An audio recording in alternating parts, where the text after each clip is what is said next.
बातमी अकोल्यामधून। अकोल्यातील एका कार्यक्रमात शरद पवार आणि प्रकाश आंबेडकरांचे ज्येष्ठ बंधू भीमराव आंबेडकर एकाच मंचावर आल्याचं दिसून आलं। प्रकाश आंबेडकरांच्या बालेकिल्ल्यात त्यांचे मोठे बंधू आणि शरद पवार एकत्र आल्यानं अनेकांच्या भुवया उंचावल्यात। आंबेडकरांनी एकत्र येण्याबद्दल सध्या कोणतीही चर्चा झाली नसल्याचं शरद पवारांनी स्पष्ट केलंय। मात्र भीमराव आंबेडकरांनी देश आणि राज्यातील संविधानवादी पक्षांनी एकत्र येण्याचं आवाहन केलंय। त्यांच्याशी संवाद साधलेले आमचे प्रतिनिधी उमेश अलोणे यांनी। महाराष्ट्रामध्ये जे सरकार आहे त्याच्यामध्ये बदल होणं गरजेचं आहे असं मी समजतो आणि त्याच्यासाठी आम्ही सर्व संविधानवादी जे पक्ष आहेत त्यांच्या बरोबर आहोत।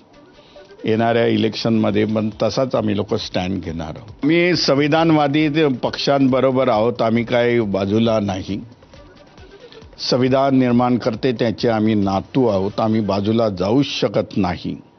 ज्या ज्या संघटना संविधानवादी पक्ष असतील त्याच्याबरोबर आमची ताकद असेल।